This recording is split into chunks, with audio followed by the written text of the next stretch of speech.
จะเริ่มตั้งแต่เวลานี้เป็นต้นไปอาตมาพาพระครูโกสิทธิ์ปริยัตยพรเจ้าคณะตำบลสุเทพเขต 1เจ้าวาด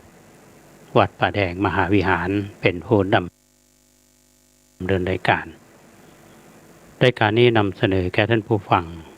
โดยกองทุนพระเจ้าจิโรกราชธรรมและส่งเสริมการศึกษานำเสนอสาระธรรมซึ่งเป็นคำสอนในทางพระศาสนาคือแก่ท่านผู้ฟังได้น้อมนำไปพินิจพิจารณาและสามารถที่จะนำไปปรับใช้ในชีวิตประจำวันพร้อมกันนั้นก็มีข่าวสารของทางคณะสงฆ์และข่าวสารของทางราชการที่เกี่ยวข้องให้ท่านผู้ฟังได้รับฟังกันด้วยการร่วมโพนำเสนอแก่ท่านผู้ฟังมาเป็นเวลาหลายปีตั้งแต่ออกอากาศทางสถานีวิทยุหลักโดยเฉพาะวิทยุทหารอากาศสูงเนิน 3เชียงใหม่ทั้งภาค FM และก็ AM อย่างหลังนี้เราก็ดำเนินรายการทางคลื่น 92.25 ของเราพร้อมกันนั้นก็ได้ถ่ายทอดผ่านไปยังสถานีวิทยุ 104.50 เมกะเฮิรตซ์สถานีวัดฝ่ายหินแล้วก็เรียงสัญญาณไปทางคลื่นต่างๆให้ท่านผู้ฟังได้ฟังกันก็7 วันก็ปะกัน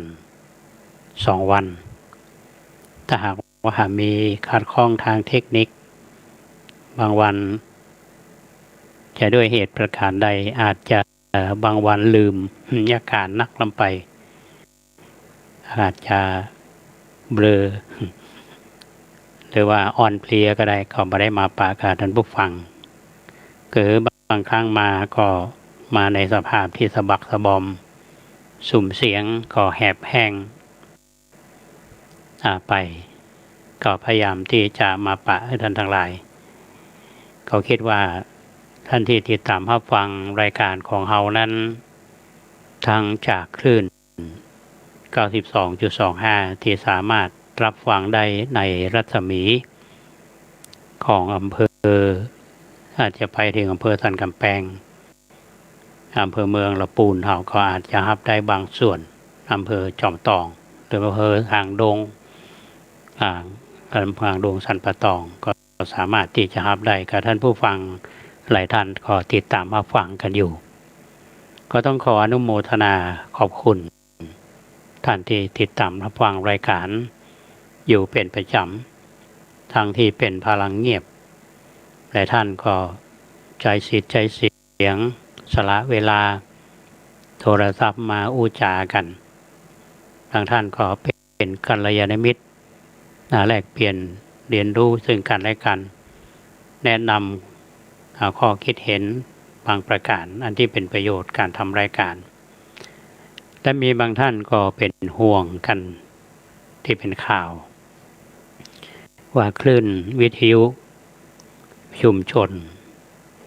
หลายแห่งที่ระยะหลังนี่มีข่าวจากกสทช.เพิ่นจะออกระเบียบใหม่หรือประกาศใหม่แล้ววิทยุของเรานี่อยู่ประเภทสาธารณะหมายความว่าวิทยุของทุกเจ้าเราโดยเฉพาะในเชียงใหม่อย่างคลื่นวิทยุสีขาวก็ดีหรือคลื่นของเราที่อยู่ในตำบลสุเทพเนี่ยอย่างคลื่น 92.25 ก็ดีคลื่น 104.50 ของวัดฝ่ายหินก็ดีหรือว่าคลื่น 106 ของวิทยุวัดพระธาตุดอยสุเทพก็ดี96นะขออภัย106ของวิทยุมหาจุฬาซึ่งสิ่งเหล่านี้ก็คงจะเป็นไปตามที่เรารับทราบก็พยายามที่จะติดตามข่าวแต่ถ้าถึงวันใดวันหนึ่งเนี่ย สามารถออกอากาศได้ก็อาจจะลดกำลังลงแต่ว่าเขาก็พยายามที่จะยืนอยู่ตรงนี้ว่าการส่งเครื่องส่งของเขาขอสูง60นะก็พยายามนะแต่ว่าเมื่อใดคลื่นวิทยุของทุกเจ้าเฮาหายไปก็น่าเสียดายเหมือนกันเนาะอาตมาก็อย่างง่อมหาท่านผู้ฟังเมื่อถึงเวลานั้นเฮาก็ค่อยว่ากันแต่หน้าเวลานี้เฮาก็มีความเป็นห่วงเป็นใยหาทางที่จะหาทางออกจะได้ปัจจุบันนี้เขาก็มีหลายคลื่นหลายช่องทางที่เราจะมาปะกันอันนี้ก็ขอให้ท่านผู้ฟังที่เป็นห่วงเป็นใยกันมาอันนี้ก็เกินกันนำในเดือนที่ผ่านมาเนี่ยท่านผู้ฟังมีกิจกรรมที่ทางคณะสงฆ์ทำก็ถือว่าเป็นหน้าที่นะครับโดยเฉพาะคณะสงฆ์ไทยของเราเนี่ยจัดการศึกษาในระบบของพระปริยัติธรรมทางแผนกนักธรรมแผนกบาลีหรือแผนกสามัญหรือแม้แต่ระดับอุดมศึกษาเขาก็จัดการศึกษาขันเพื่อที่จะให้บรรดาพระภิกษุสงฆ์องค์สามเณรของเรานั้นได้รับการศึกษาทางวิชาการทางพระพุทธศาสนาแล้วก็วิชาการทางโลกอันที่สามารถที่จะนำมาปรับใช้ในการทำงานในการเผยแผ่ธรรมอันนี้ก็เป็นหลักสูตรที่เราทำกันอยู่ทีนี้แต่ละระดับนั้นเกี่ยวข้องกับหน่วยงานราชการนะทีนี้อย่างเดือนที่ผ่านมานี่มีอันหนึ่งที่ทางคณะสงฆ์เขาได้ทำงานร่วมกันโดยเฉพาะแม่กองธรรมสนามหลวงซึ่งรับผิดชอบเกี่ยวกับการทำชั้นเอกก็ดีในช่วงของวันที่21ถึงวันที่24พฤศจิกายน2564ที่ผ่านมาเนี่ยทางแม่กองธรรมเพิ่นก็จัดสอบนักธรรมชั้น4ขออภัยนักธรรมชั้นโทนักธรรมชั้นเอกทั่วพระราชอาณาจักรในปีนี้มีผลกระทบอยู่หนึ่งก็คือเรื่องของสถานการณ์โควิดทางคณะสงฆ์ก็มีการปรับเปลี่ยนเพื่อความปลอดภัยในการทำงานและก็การเข้ามาทำการสอบของนักเรียนโดยเฉพาะในจังหวัดเชียงใหม่เฮานี้พระเดชพระคุณทายคุณพระเทพปริยัติเจ้าคณะจังหวัดเชียงใหม่เพิ่นก็เป็นห่วงเป็นใยทั้งผู้ทำงานและก็ผู้เข้าสอบปีนี้ทางคณะสงฆ์นั้นจัดสอบของแต่ละอำเภอรับผิดชอบกันบางอำเภอก็มีนักบางอำเภอก็มีน้อยอันนี้เพื่อที่จะให้เซฟกันทางคณะทำงานและก็ผู้เข้าสอบในส่วนของอำเภอเมืองปีนี้มีสนามสอบอยู่3สนามสอบสนามสอบที่1คือวัดพระสิงห์วรมหาวิหารสนามสอบที่2คือวัดพระเชตุพนข้างโรงเรียนปริ้นสนามสอบที่3ก็คือวัดศรีโสดาเชิงดอยสุเทพก็เป็นที่น่าชื่นชมยินดีเป็นอย่างยิ่งที่คณะสงฆ์เราได้มีความรับผิดชอบในหน้าที่สมัครสมานสามัคคีกันทำงานด้วยความเสียสละโดยเฉพาะอำเภอเมืองเรานั้นพระเดชพระคุณท่านเจ้าคุณพระเทพปริยัติท่านก็มีคำสั่งแต่งตั้งเป็นคำสั่งของจังหวัดก็ในทางอำเภอเมืองของเราเนี่ยมีคณะกรรมการอำนวยการทั้งมีพระเดชพระคุณท่านเจ้าคุณพระราชรัชมุนีเจ้าคณะอำเภอเมืองเชียงใหม่เป็นประธานก็มีรองเจ้าคณะอำเภอท่านพระครูวิทิตศาสนาธรท่านเจ้าคุณภาวนาธรรมาภิรัตน์แล้วก็มีคณะกรรมการที่เป็นเลขานุการรับผิดชอบ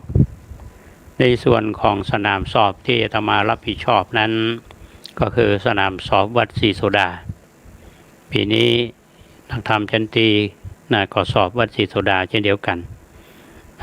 และพระเอกก็สอบที่วัดศรีโสดาอาตมาภาพก็เป็นประธาน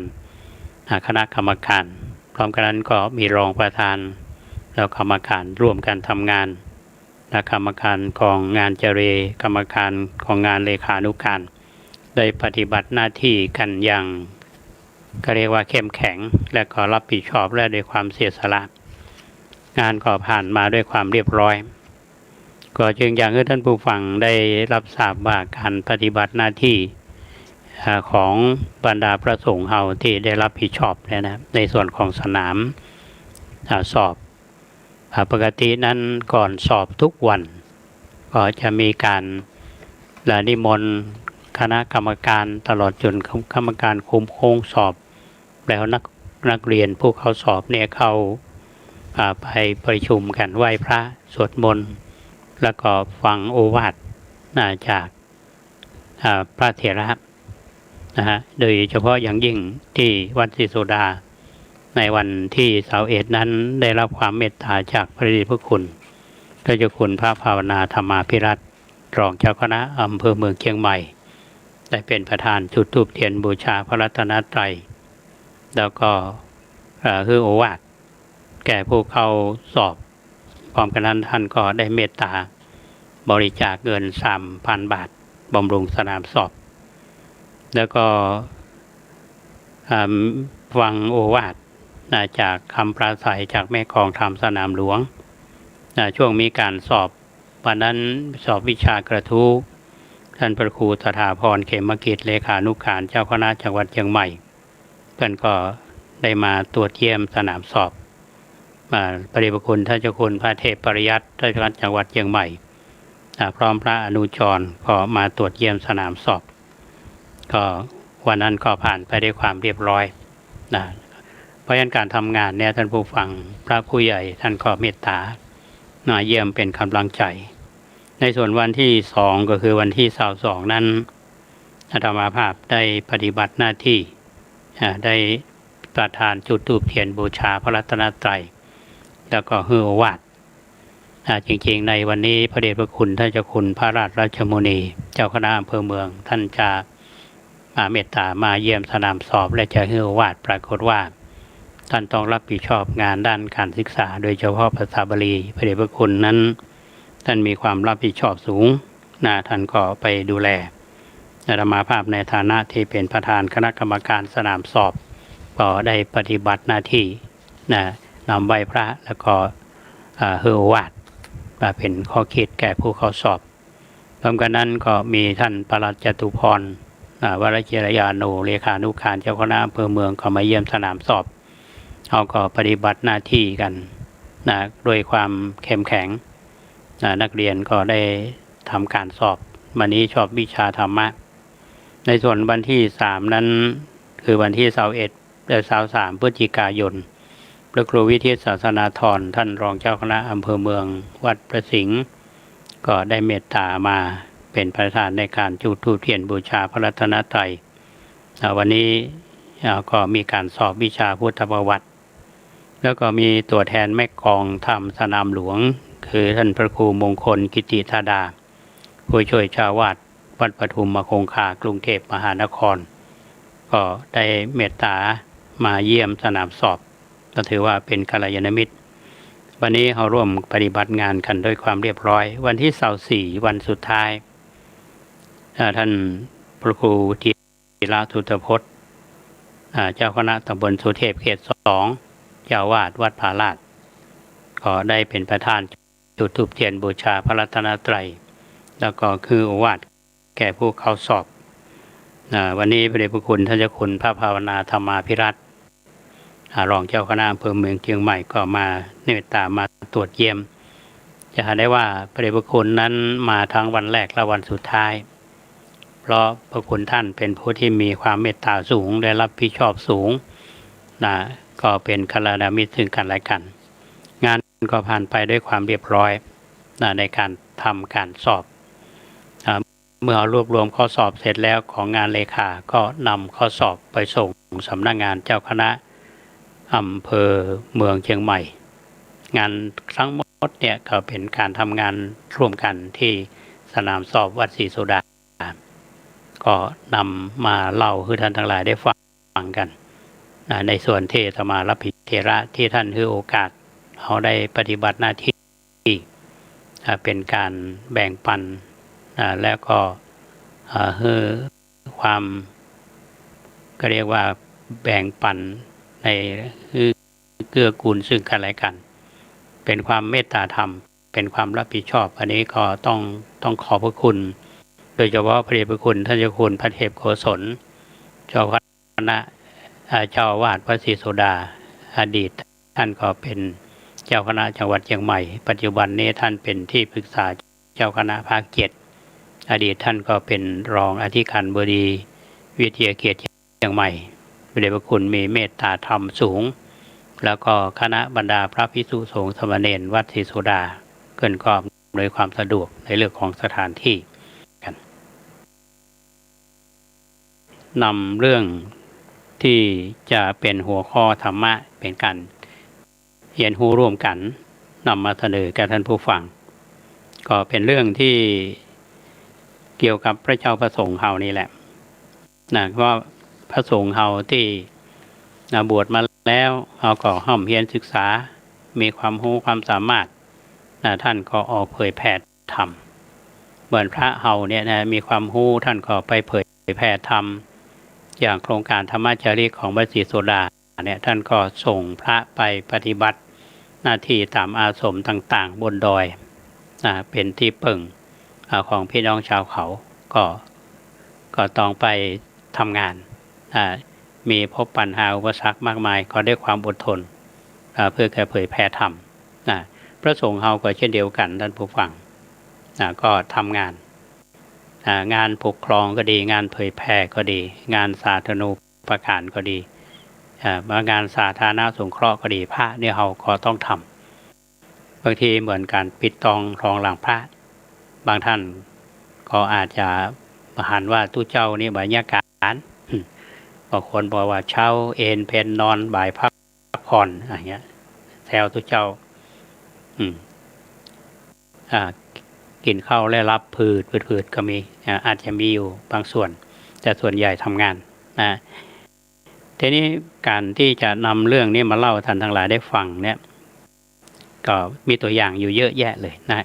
การทำงานในปัจจุบันเนี่ยแต่ว่าในเรื่องนี้อาตมาจะนำพระสูตรมาเล่าท่านทั้งหลายได้ฟังกันพระสูตรเนี่ยก็เป็นทั้งกายและใจมีทั้งพร้อมทั้งความรู้บางคนมีความรู้แต่บ่มีความกล้า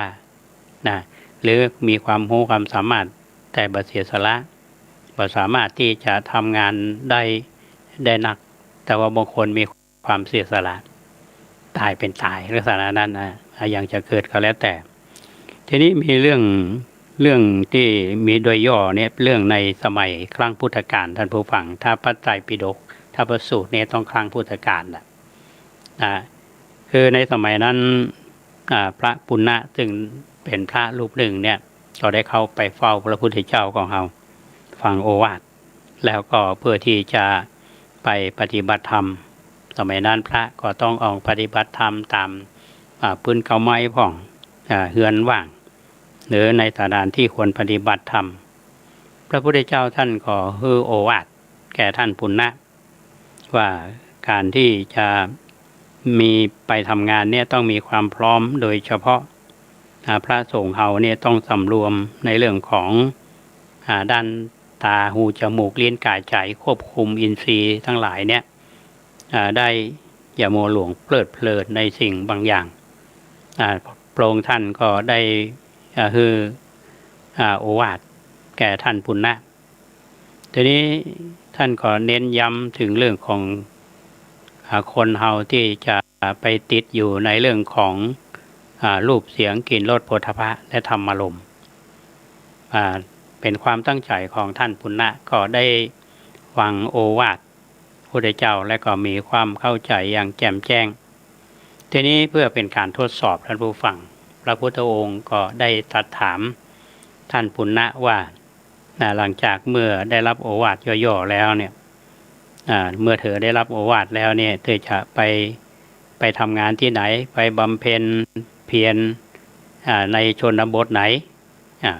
คือง่ายๆก็เหมือนกับพระที่เขาจะไปปฏิบัติศาสนกิจนั่นแหละบางแห่งจะต้องไปสถานที่ที่บ่เคยไปเนี่ยท่านปุณณะก็ได้กราบทูลพระพุทธเจ้าว่าข้าวกระผมนี้จะไปปฏิบัติความเพียรอยู่ที่สุนาปรันตปะชนบทขอรับพระพุทธเจ้าก็ตรัสว่าปุณณะถ้าชาวสุนาปรันตปะเนี่ยมันดุร้ายนะมีความหยาบช้าถ้าเขาด่าเธอแล้วเธอจะเงียจะใดท่านปุณณะก็กราบทูลว่าถ้าเขาด่าเกล้ากับผมก็จะทำในใจว่ายังดีที่เขาบัดตีด้วยฝ่ามือถ้าเขาตีด้วยฝ่ามือละปุณณะท่านก็ได้กราบทูลก็ดีถ้าเขาตีด้วยฝ่ามือก็ยังดีที่เขาบอกขว้างเฮาด้วยก้อนดินถ้าเขาขว้างด้วยก้อนดินละปุณณะถ้าเขาขว้างด้วยก้อนดินนั่นก็ยังดีถ้าเขาบัดตีเฮาด้วยต้นไม้ถ้าเขาตีเธอด้วยต้นไม้ล่ะปุณณะพระพุทธเจ้าท่านตรัสปุณณะก็กราบทูลว่าถ้าตีข้าพระองค์ด้วยต้นไม้ก็ยังดีที่เขาบักฆ่าด้วยสัตราพระองค์ก็ได้ตรัสถามต่อไปว่าถ้าเขาฆ่าเธอด้วยสัตราล่ะปุณณะท่านก็กราบทูลว่าถ้าฆ่าด้วยสัตรานี้ก็ยังดีที่เขาบักฆ่าเฮาด้วยอาวุธอันคมถ้าเขาฆ่าเธอด้วยอาวุธอันคมล่ะปุณณะเพื่อนก็กราบทูลว่าถ้าฆ่าด้วยอาวุธอันคมเนี่ยกระผมก็จะคิดว่าเขาฆ่าเฮาตายก็ยังดีที่เฮาบ่ต้องไปวานคนอื่นช่วยฆ่าดีละปุณณะพระพุทธเจ้าท่านตรัสเธอใจความอดทนความสงบความเสงี่ยมมองภัยแล้วก็ไปอยู่กับชาวสุนาปรันตะได้แน่ๆอันนี้คือวิธีคิดเชิงบวกท่านผู้ฟังพระพุทธเจ้าท่านคล้ายกับว่าสอบถามเมื่อมีความมั่นใจแล้วท่านปุณณะก็ได้กราบทูลลาพระพุทธเจ้าไปจำพรรษาอยู่ที่เจอกับชาวปนาปรันตปะเนี่ยในปีนั้นปรากฏว่าท่านไปอยู่เนี่ยเป็นที่ชนะใจชาวบ้านทั้งทำดีเข้าไปสู้ใจสู้เนาะท่านปุณณะเนี่ยก็กลายเป็นขวัญใจเป็นไปนั่งอยู่ในใจของชาวบ้านซึ่งมีความดุร้ายคนเฮานี่แหละท่านผู้ฟังคือความตั้งใจทำงานถ้าฟังตั้งแต่ต้นในประเด็นสำคัญนั่นก็คือว่าท่านปุณณะเนี่ยท่านฟังโอวาทจากพระพุทธเจ้าก็ไปบำเพ็ญเพียรจะไปที่ไหนก็ไปอยู่ที่หมู่บ้านที่คนที่ดุร้ายจะดุร้ายอย่างใดท่านก็ไปอยู่กับชาวบ้านได้นะก็ถือว่าจะต้องปรับตัวและจะต้องมีความอดทนอย่างสูงนี่ต้องมีวิธีการปรากฏว่าชาวบ้านเป็นถือฮักท่านคนเฮานี่พอเป็นที่ฮักชาวบ้านแล้วก็เป็นที่ชนะใจของชาวบ้านแล้วเนี่ยนะคนเฮาก็แปลกนะทุกฝั่งอายุสั้นพระปุณณะนี่อายุสั้นท่านได้บำเพ็ญเพียรอย่างอุกฤษเลยทีเดียวแล้วท่านก็ได้เป็นพระอรหันต์ในวาสานั่นแหละถ้าเป็นพระอรหันต์เสร็จแล้วท่านก็เรียกว่าดับขันก็คือท่านถ้าปัจจุบันนี้จะฮ้องว่ามรณภาพสามัญเนี่ยนะครับแต่ว่าถ้าเป็นพระอริยบุคคลนี่ก็เขาก็เรียกว่าทำลายขันก็ได้เยี่ยงของเป็นพระอริยบุคคลที่จะมาเล่าท่านผู้ฟังเนี่ยจะเห็นได้ว่าในวิธีการที่พระพุทธเจ้าท่านจะส่งพระรูปใดรูปหนึ่งไปอยู่เนี่ยมันก็เหมือนการสัมภาษณ์เท่าปัจจุบันเนี่ยท่านผู้ฟังอย่างอาตมาอยู่มหาจุฬาเนี่ยพระนิสิตที่จะไปปฏิบัติศาสนกิจ ที่ไหนเนี่ยท่านจะไปทำงานอะไรอย่างท่านตั้งเป้าหมายว่าจะได้และปฏิบัติศาสนกิจพระเขาไปปฏิบัติศาสนกิจเนี่ยจะต้องรายงานผลการได้นำเสนองานของท่านต่อสถาคต่อสภาต่อระดับเบื้องสูงไปแล้วอนุมัติให้จบปริญญาอันนี้หมายถึงว่ามหาวิทยาลัยสงฆ์แต่ในกรณีของท่านปุณณะเนี่ยนะท่านเอาชีวิตเขาแลกได้ตั้งเป้าอยู่แล้วว่าการทำงานเนี่ยมันต้องไปหวังอย่างตอบแทนแล้วเมื่อเป็นขวัญใจของชาวบ้านชนะใจชาวบ้านอยู่นั่งอยู่ในหัวใจ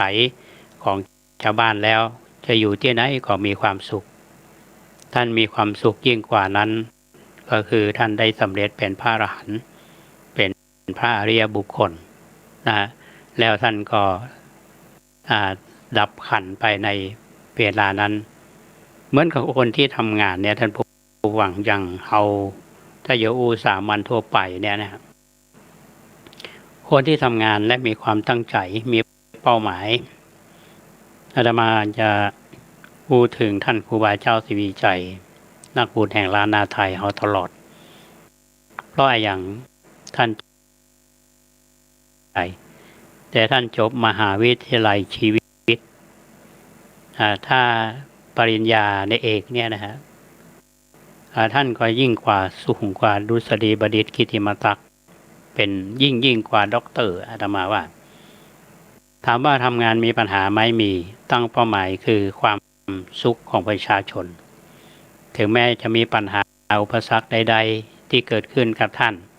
ทั้งที่มาจากคนรอบข้างทั้งมาจากอำนาจจากเหนืออำนาจจะได้ก็ตามที่สุดนั้นท่านก็ใช้ความอดทนท่านทำงานเอาผลงานเป็นเชิงประจักษ์เพราะฉะนั้นเราจะอู้ถึงเรื่องของครูบาเนี่ยสุดยอดของความอดทนมีทุกอย่างที่ผ่านประสบการณ์ของท่านมา60 ปีแทนการทำงานของท่านอาตมาว่ามันทำงานด้วยชีวิตที่จะได้รับรางวัลเยอะไปมีโยบางกลุ่มที่กำลังนึกอยู่ตอนนี้ว่าจะเสนอครูบาเจ้าศรีวิชัยเข้าไปรับรางวัลยูเนสโกเป็นคำกึศของคนที่เกิดทีหลังแต่ถ้าครูบาเปิ้นฮูเนี่ยเปิ้นคงบ่เอาหรอกครูบาชนะทุกอย่างชีวิตของท่านมีค่าเพราะฉะนั้น60 ปีของการมีชีวิตอยู่ของท่านนั้นผลสุดท้ายท่านก็พลิกมาอยู่อ้อมกอดบ้านปางของอำเภอลีเพราะฉะนั้นเราอยู่ในอำเภอลีเราเป็นคนที่มีบุญท่านผู้ฟังเพราะว่าเรามีครูบาอาจารย์ที่เป็นนักบุญปัจจุบันนี้บอกว่าจะท่านครูบาเขาปีก็ดีและแต่ท่านครูบาวงก็ดีท่านจะละสังขารไปแล้วแต่ว่าศิษยานุศิษย์ของท่านที่สืบทอดอุดมการณ์ในการทำงานก็ยังมีอยู่เพราะฉะนั้นที่อาตมาภาพนำเรื่องของท่านปุณณะมาเล่าฟังนอกจากเป็นการฮื้อกำลังใจแก่ตัวเก่าในการทำงานแล้วเนี่ยว่าคนเฮาทำงานเนี่ยบอกว่าจะพระเจ้าประสงค์เฮาบอกว่าคฤหัสถ์ญาติโยม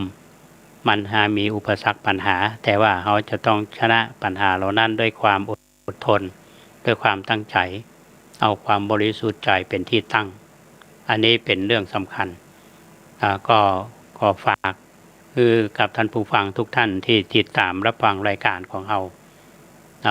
วันนี้มีหลายท่านที่เข้ามาชมคุณกมลวรรณศรีชัยวงศ์นี่ก็จากอำเภอลีนะฮะคุณสุชาติเพ็งคำก็เป็นเลือดเนื้อเชื้อไขอำเภอลีเขาเหมือนกัน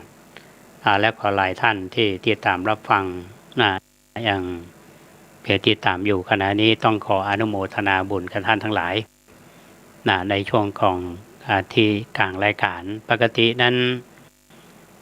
ช่วงเบรกเนี่ยก็จะเบรกคือท่านผู้ฟังเบอร์ถ้าวันนี้ดูสัญญาณแล้วผู้ควบคุมเสียงคุณเกษตรเพชรสำลิดวันนี้ทำหน้าที่ เพราะฉะนั้นช่วงเวลานี้ก็อยากจะพักรายการวัฒกรรมหนึ่งเนาะเดี๋ยวกินน้ำกินข้าวไปทำแล้วดีกว่า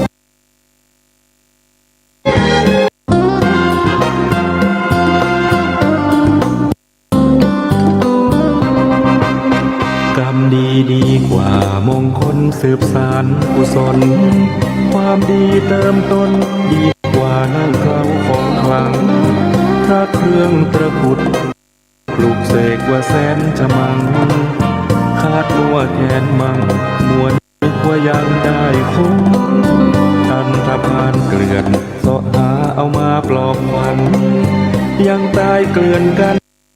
ชีวันดับพลันอยู่หลุมธรรมะต่างหากดึงจากนรกตกขุมเป็นเครื่องคอยคุ้มเพราะเป็นพระองค์จริงกรรมดีดีกว่าวัตถุมงคลทำดีในตนผู้คนไหนอยากจะยิ่งเป็นโจรไร้ธรรมก่อกรรมจิตใจผีสิงไม่โดนปืนยิงก็ยิ่งเหมือนตายเกินตายกรรมดีดีกว่านำพาเนื้อกรรมหลุดพ้นมันดูแลตนให้ตนเกิดผลผ่องใสเมื่อบริสุทธิ์ผ่องผุดทั้งกายและใจจะจำเป็นไหมต้องใช้วัตถุมงคล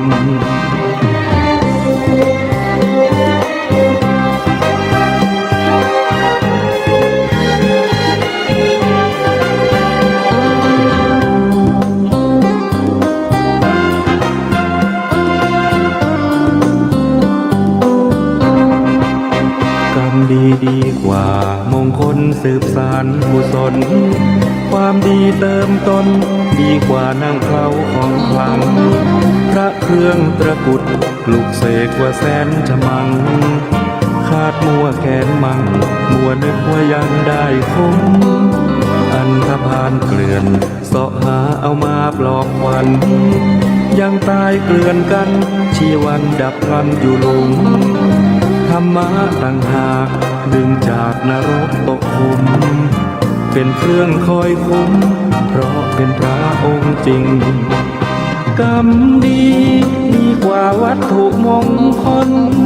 ทำดีในตนผู้คนไหนอยากจะยิ่ง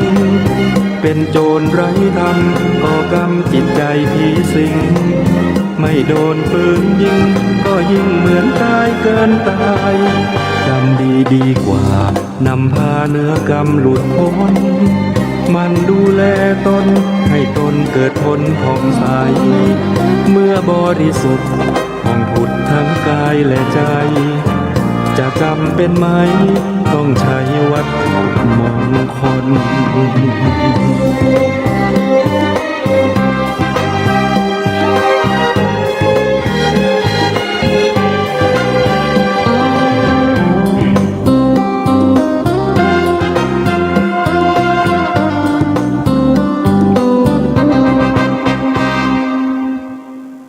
ท่านผู้ฟัง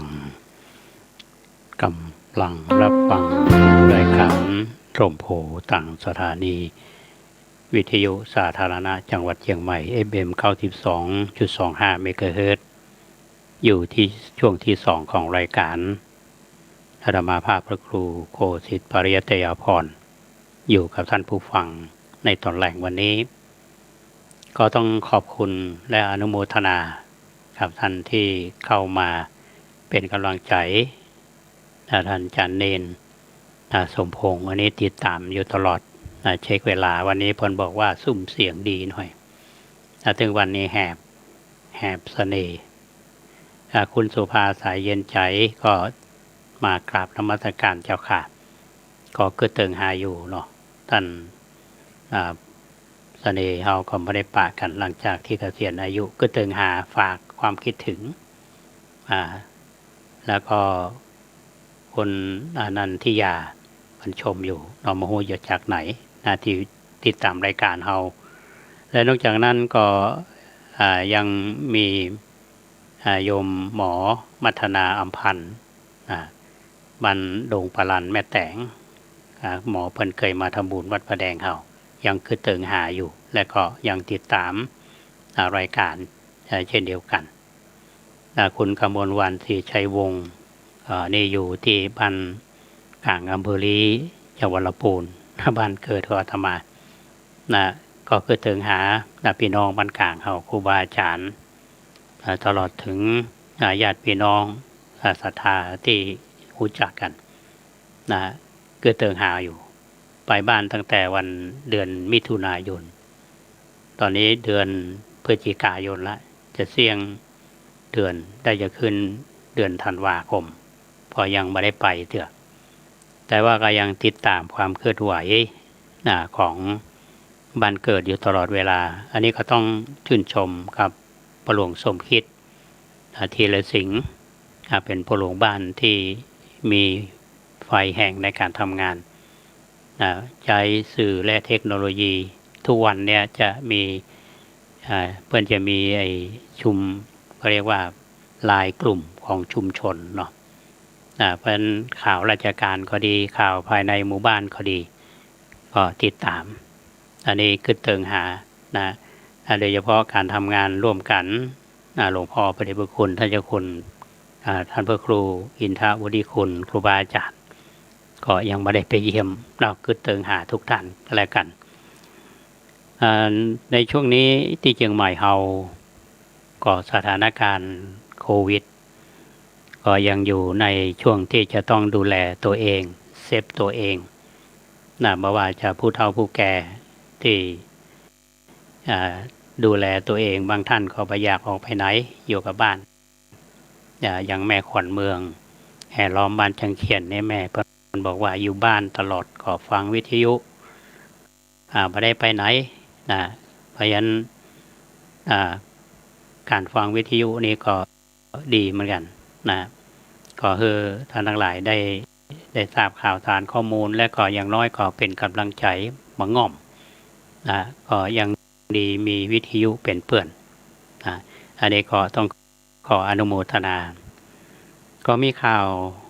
ของทางคณะสงฆ์เนาะก่อนที่จะถึงข่าวของคณะสงฆ์นี่ขอเอาข่าวของทางข้าราชการนิดหน่อยจะถามว่าวัดประแดงไปเกี่ยวอย่างกับหน่วยงานนี้วัดประแดงเฮานี่มีแทงน้ำประปาของการประปาส่วนภูมิภาคเอาสาขาวัดประแดงเฮานี่ดึงน้ำจากลงกลองประปาอุโมงค์ขึ้นมาไว้บนที่วัดนะครับแล้วก็จ่ายน้ำให้กับพี่น้องที่อยู่ในเมืองเนี่ยนะแต่ช่วงระยะหลังเนี่ยนะครับก็มีน้ำล้นแทงล้นเกือบถึงวันแต่ว่านี่เจ้าหน้าที่เพิ่นก็มาดูแลแต่ถามอาตมาก็ฮู้ข้อมูลไปว่าบางวันเนี่ยโอ้ไหลอย่างกับน้ำตกนี่เสียดายน้ำตอนนี้ทางการประปาเพิ่นก็จะมีการหยุดส่งน้ำชั่วคราวในวันที่29พฤศจิกายนในวันจันทร์ที่จะถึงเนี่ยตั้งแต่เวลา 9 โมงจนถึงบ่าย 2 โมงในเชิงดอยเปิงเฮาก็ดีบ้านใหม่หลังมอเนี่ยหมู่14เฮาเนี่ยบ้านป่าแดงเฮาเนี่ยแล้วก็บ้านหลิง5และเคียงดอยและหมู่บ้านมุทิตาและซอยวัดอุโมงค์เฮาและบ้านหยาดฟ้าและบ้านสันลมจอยบริเวณเนี้ยน้ำอาจจะไหลอ่อนหรืออาจจะบไหลบางจุดเพราะฉะนั้นพี่น้องสุเทพเฮาที่โซนเนี้ยก็ลองน้ำเอาไว้ประปาเพื่อนจะหยุดเพราะมันมีปัญหาเกี่ยวกับระบบไฟฟ้าเครื่องที่บนวัดเฮาเนี่ยเจ้าหน้าที่เพิ่นบอกเพิ่นดูควบคุมด้วยคอมพิวเตอร์แต่ว่าบ่สามารถจะแก้ไขได้เพราะฉะนั้นเฮาเสียดายน้ำบอกพี่น้องเฮาที่อยู่ช่วงเนี้ยนะครับก็วันที่29นี้ก็รองน้ำไว้เอาใส่โอ่งใส่ไหไว้อันนี้ก็ต้องขออนุโมทนากับอาจารย์เสน่ห์จินาจันทร์วิทยุโคนเมืองลี้อาตมาก็ฟังอาจารย์เหมือนกันเพิ่นบอกไว้สาครับรับ อันนี้ก็ต้องขอบคุณอนุโมทนาอาจารย์เสน่ห์มีบำเพ็ญธรรมนำสุขอันนี้ศรัทธาวัดเจ้าตะต่อยเฮาคือเติงหาเจอยู่ก็ยังติดตามรายการเฮาอยู่เนาะคือเติงหาท่านอาจารย์พระมหาเกษมอยู่แต่บ่ได้ไปเยี่ยมเนาะฝากความคิดถึงตัวอยู่หน้าวัดเนี่ย ฝากความคิดถึงไปถึงในวัดตัวนะอันนี้ติดตามรับฟังทีนี้มาถึงเรื่องของข่าวสาร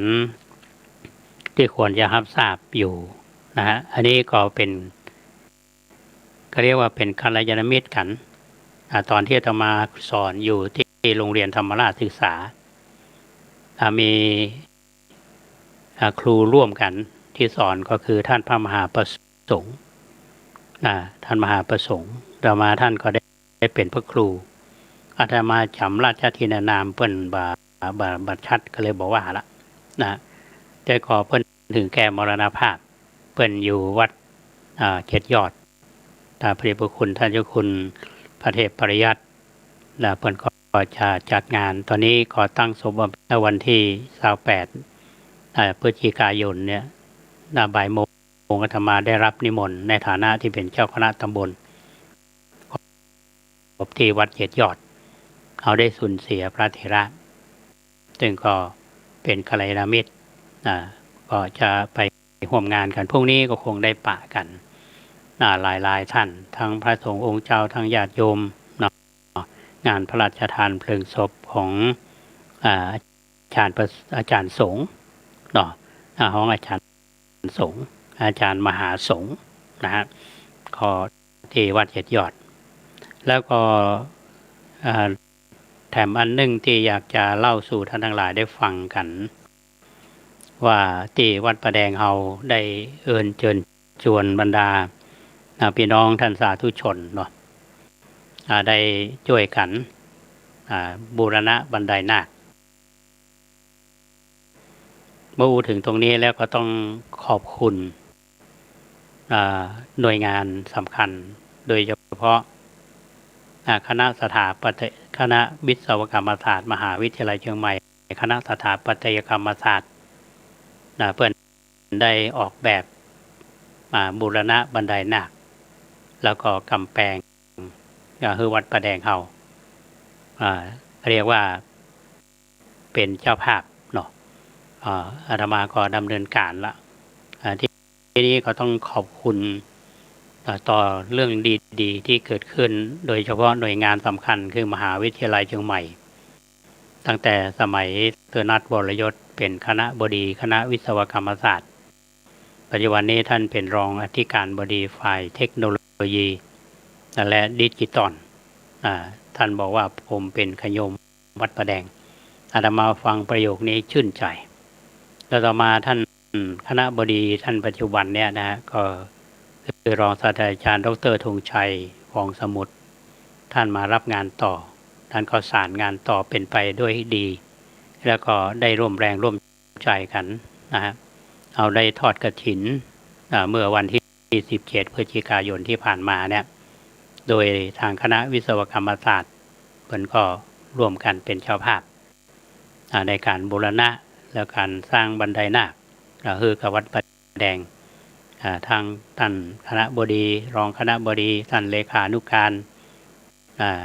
คณะพร้อมกันนั้นก็มีกัลยาณมิตรทั้งที่เป็น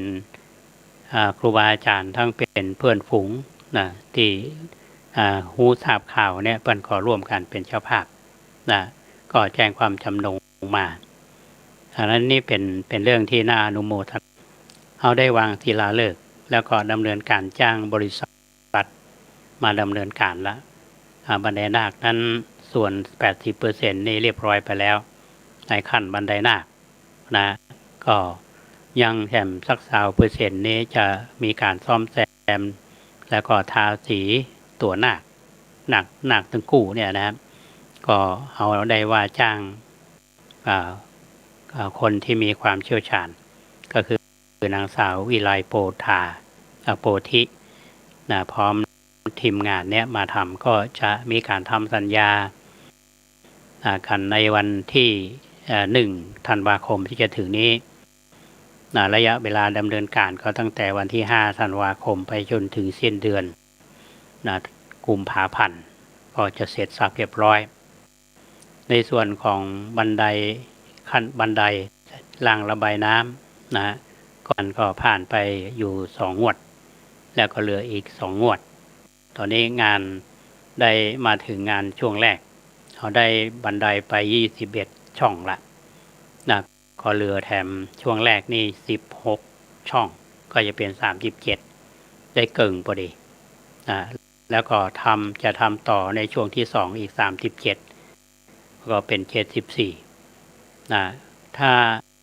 สำเร็จเรียบร้อยเนี่ยในเดือนตามสัญญาก็จะวันที่4 มกราคมทางผู้รับเหมาเพิ่นก็พยายามที่จะทำให้เสร็จแต่ว่าจะช้าจะเวื่อยอย่างใดเขาก็ก่อนทำงานเต็มที่เพราะฉะนั้นช่วงนี้ก็ทำงานกันตลอดแล้วก็ต้องขออนุโมทนากับทางพระเจ้าประสงค์ที่มีเมตตาธรรมต่อวัดประแดงเฮาแล้วก็ญาติโยมที่มีมิตรจิตมิตรใจ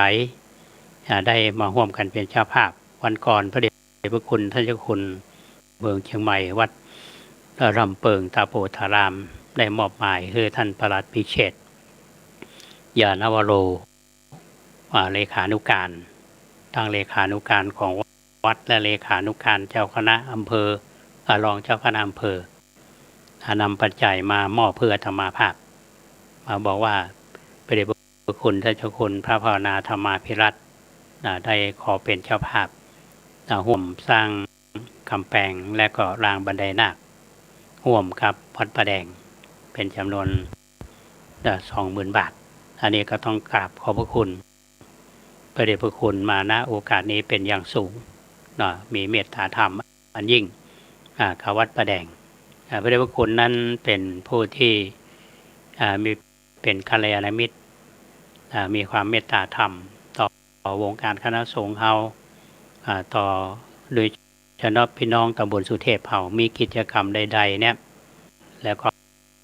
ญาติโยมที่จะร่วมกันเป็นเจ้าภาพก็ยังเปิดโอกาสให้ท่านได้ทำกันอยู่ท่านใดที่มีความพร้อมก็จะร่วมทำบุญกันตามกำลังศรัทธาวันก่อนแม่บุญมาวงตุ่นซึ่งเป็นศรัทธา7 ยอดเพิ่นก็บอกว่าจะร่วมบุญในการสร้างกำแพงวัดประแดงก็ปะกันวันพรุ่งนี้วันที่วัด7 ยอดอันนี้ก็ต้องขออนุโมทนาบุญเป็นอย่างยิ่งสำหรับพี่น้องท่านสาธุชนที่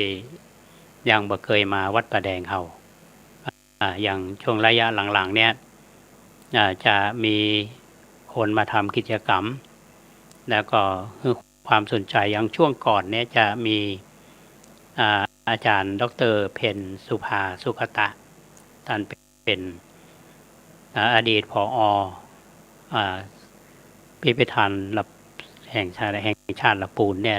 เป็นนักวิชาการอิสระแล้วก็เป็นมีความเข้าใจในเรื่องของประวัติศาสตร์โดยเฉพาะประวัติศาสตร์ของล้านนาเฮาตั้งแต่ยุคของฮาริพุนชัยมายุคของล้านนาเฮาในช่วงสมัยที่ท่านเจ้ากือนาได้อาราธนาพระมหาสุวรรณะมาเผยแผ่พุทธศาสนาในสายลังกาหรือสิงห์โหนเฮามาพักจำพรรษาที่วัดพยืนเป็น2 ปีเนี่ยและอาตมาก็พยายามที่จะศึกษาอยู่เรื่องนี้ท่านก็ช่วงก่อนนี้ท่านได้ป่ามัคคุเทศก์หรือคนที่อยากเป็นมัคคุเทศก์มีการอบรมแล้วก็นำมาชมวัดประแดงเฮาท่านก็เน้นถึงความสำคัญว่าวัดประแดงเฮานี้เป็นวัดสำคัญทางประวัติศาสตร์เป็นวัดประจำราชการของพระเจ้าติโลกราชและพระเจ้าติโลกราชเนี่ยท่านสถาปนาวัดประแดงของเฮาแล้วก็มีการ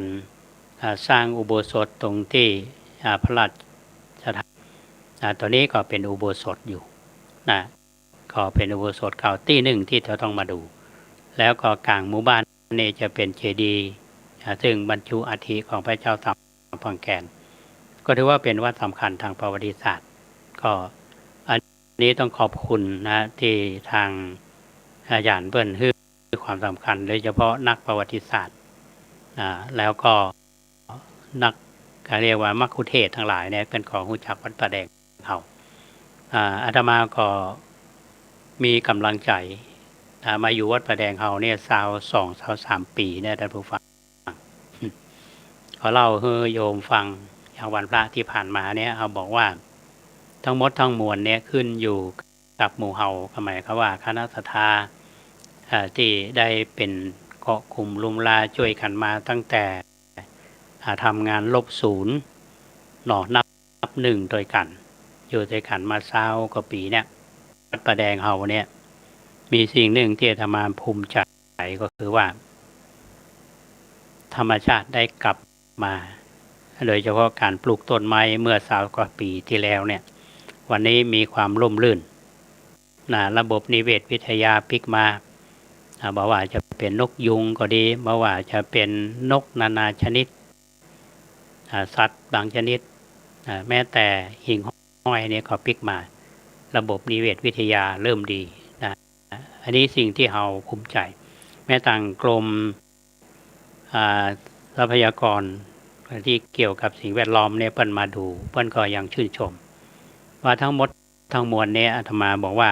เป็นเรื่องที่ทุกคนทำกันช่วยกันเฮามีป่าเฮามีสิ่งแวดล้อมที่ดีขึ้นพร้อมกับกายภาพนะมีข้อมูลในเชิงหลักฐานเพราะฉะนั้นงานที่ทางคณะวิศวกรรมศาสตร์เพิ่นช่วยเฮาท่านผู้ฟังเมื่อปี 2551 2552และสมัยท่านอาจารย์เติมเกียรติจอมจันยองเป็นคณบดีเนี่ยอาตมาได้เปิ้นว่าวัดป่าแดงเฮาเนี่ยเป็นวัดเก่าวัดอยากจะทำวิจัยท่านก็ไปทำวิจัยขึ้นมาเรื่องหนึ่งก็คือโครงการศึกษาประวัติศาสตร์พุทธศาสนาพัฒนาวัดป่าแดงอย่างยั่งยืนออกมาเป็นแผนแม่บทในการพัฒนาวัดเขาก็เป็นแนวเนี่ยในการพัฒนาวัดเฮามาปัจจุบันเพราะฉะนั้นความสัมพันธ์ระหว่างวัดป่าแดงเฮากับคณะวิศวกรรมศาสตร์มา10 กว่าปีและที่มาชื่นใจก็คือว่าท่านคณบดีท่านปัจจุบันเนี่ยคือท่านรองศาสตราจารย์ดร.ทรงชัยฟองสมุทรนี่ท่านบอกว่าตราบเท่าที่ท่านอยู่ในตำแหน่งท่านโฟกัสมาที่วัดป่าแดงเพราะฉะนั้นเราก็มีกำลังใจและก็ภูมิใจและที่สำคัญที่สุดนั้นที่ญาติโยมบางท่านถึงแม้ว่าท่านจะบ่ได้มาวัดเฮาบ่อยนักแต่ว่ามันมีจุดเชื่อมคือคนที่มีกัลยาณมิตรเป็นกัลยาณมิตรมีกัลยาณจิตที่ดีสื่อสารข้อมูลในเชิงบวกข้อมูลที่เท็จจริงเนี่ยไปสู่ท่านก็ในโครงหลายท่านที่เข้าใจ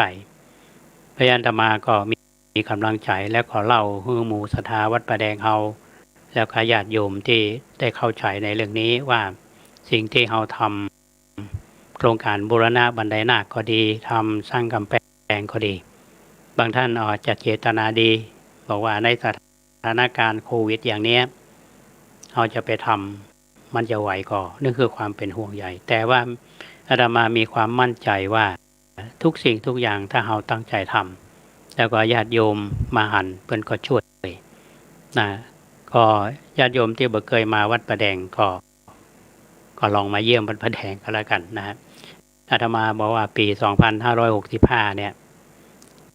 โฉมของวัดป่าแดงก็จะเปลี่ยนไปในเชิงที่ดีนะครับถ้าท่านเคยมาท่านจะหันว่ามาถึงหน้าวัดเนี่ยมันจะหันกำแพงหันบันไดนาควันนี้บันไดนาคเก่าๆเนี่ยได้หายไปแล้วแล้วมีบันไดนาคใหม่ขึ้นมาแทนแล้วก็ต่อไปก็จะมีกำแพงตั้งแต่ลุ่มเนี่ยขึ้นไปยาว186 เมตรซึ่งเป็นกำแพงที่ทางคณะวิศวกรรมศาสตร์และสถาปัตยกรรมศาสตร์เนี่ยเพิ่นได้ออกแบบเพื่อวัดป่าแดงเฮาโดยเฉพาะแล้วก็ญาติโยมก็มาช่วยกันเป็นความดีทุกอย่างเนี่ยที่มีอยู่งานทุกอย่างที่มีอยู่งานเหล่านั้นเพื่อที่ให้มันเกิดเป็นรูปธรรมขึ้นมา ในช่วงชีวิตที่เรามีชีวิตอยู่และมีลมหายใจเราก็ทำตรงนี้อันนี้ก็ท่านผู้ฟังทุกท่านที่ได้ติดตามแล้วก็ได้ร่วมบุญกันมามีความสบายใจแล้วเราจะมีโอกาสได้หันงานชิ้นนี้ซึ่งเป็นสิ่งที่ท่านทั้งหลายร่วมกันทำอันนี้ก็ต้องขออนุโมทนาขอบคุณเป็นอย่างยิ่งนะต่อครูบาอาจารย์พระสังฆาธิการที่เมตตาธรรมกัลยาณมิตรสหายธรรมทั้งหลายและญาติโยมทั้งหลายที่ได้ร่วมแรงร่วมใจกันคือมีน้ำใจว่าฮือทรัพย์ทางภายนอกและฮือทรัพย์ทางภายในและแต่คือกำลังใจอันนี้เป็นปัจจัยสำคัญก็ขออนุโมทนาบุญกับทุกท่านวันนี้อาตมาภาพได้นำเรื่องราวที่ไปทำงานคณะสงฆ์โดยเฉพาะรับผิดชอบงานเกี่ยวกับเรื่องการสอบธรรมนักธรรมชั้นโทนักธรรมชั้นเอกและก็เล่าเรื่องนักสู้พระนักสู้เนี่ยเหมือนท่านพุณณะสู้จนชนะใจและอยู่ในใจของชาวบ้านแล้วก็เป็นพระอริยบุคคลตรงนี้เราจะสรุปประเด็นก็คือว่า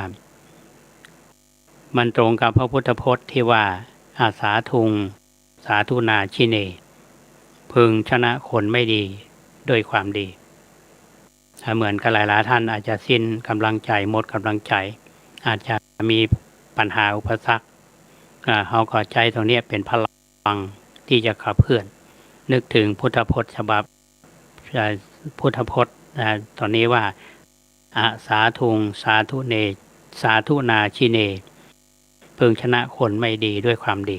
เหมือนกับครูบาอาจารย์หลายๆท่านที่ได้ปฏิบัติตามพระพุทธพจน์เนี้ยนะครับในช่วงของช่วงที่2ของรายการนั้นก็นำข่าวสารที่มาใดที่เป็นสาระให้ท่านทั้งหลายได้ฟังนะครับไปเนาะสิ่งใดที่อาจจะผิดพลาดไปต้องขออภัยสิ่งใดที่ร่วมกันทำดีแล้วเราก็ทำกันไปถ้าท่านผู้ฟังท่านใดฟังรายการนี้จะมีข้อแนะน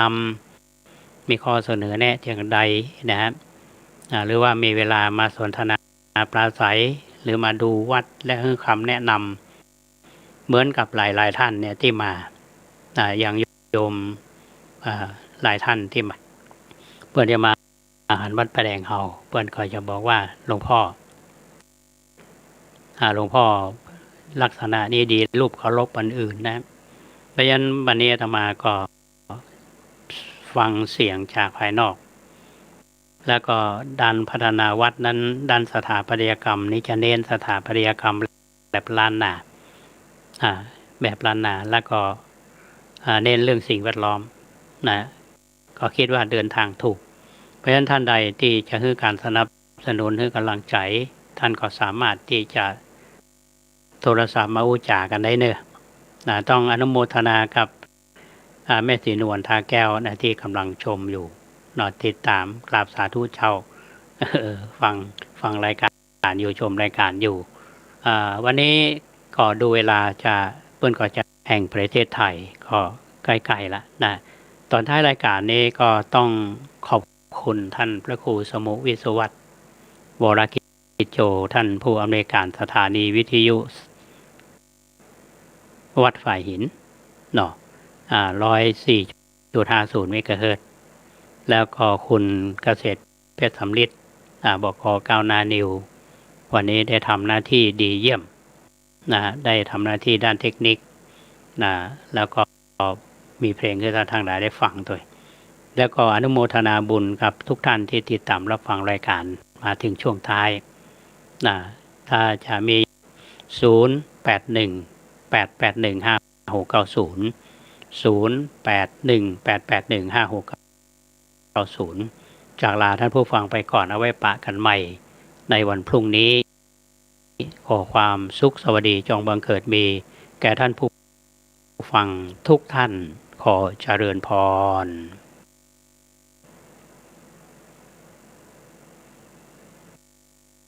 ระดับโควิดกลายสายพันธุ์ใหม่